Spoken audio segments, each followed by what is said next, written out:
Hi, my name is Bailey Phillips, and this is my Module 15 reflection. I'll start with number 1, and that's the thoughts of the gamification of education. I believe that it's very good to kind of improvise and use other things than just word for word tests, or um, you just have to add a little bit of entertainment sometimes to really get kids intrigued, especially at the young ages of elementary school. It's hard for them to really get interested in a lot of things along with learning because they're just so sporadic and have a hard time learning as it is. Um, do I feel that they can be used to teach students content, or are they just a way to entertain?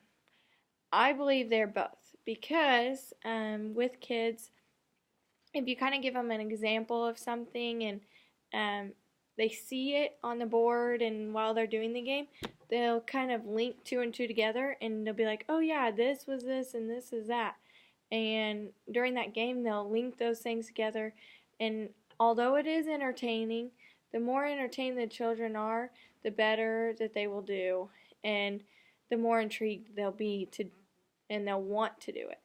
I know in my classrooms here in my school that I teach at, we use a lot of that vocabulary because kids rap with the beat, and that's something that entertains them, and they remember those vocabulary words during those vocabulary sessions because it's something that entertains them and really locks them in. So I believe that it's both. It can entertain and it's good. Um, for examples that I could think of using games, some spelling, or even like some clickers. If you have clickers, you can use those for some of the games, like uh, clicker quizzes, or if you want to do a group activity, you can throw some things in there.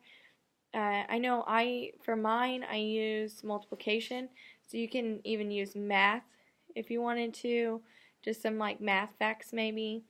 Um, some history, you could use it for that if you wanted to just label them. And then for the template I used was I used the PowerPoint, and I actually um, took one from one of the sites and redid it to fit what I was doing. And it was just kind of an interactive game where the kids got to see the basketball players and go, and if they made it, then they got points and made a shot. And if they had to have a defender help them make a shot, it would take an answer away and make it down to 3, so it would make a better chance for them of making that shot, and then they'd get less points that way. So it was kind of neat to kind of tie two things together like that. And then my template was super user friendly. I was actually really surprised whenever, because I had looked at a couple of them and they were not as user friendly. Some problems that I experienced though, one of the problems is you would have to manually go back into the scoreboard and type the score. So if I would have been more, like if this was actually a lesson for my class, I might have went and tried to figure out why that you had to manually do it instead of linking it back and forth. But that's kind of a little bit even more higher technology than what I have.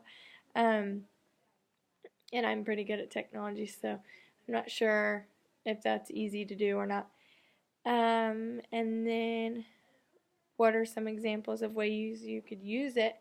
Um, I know whenever I was a kid, we used to use it in high school as a review, like a study review before a test.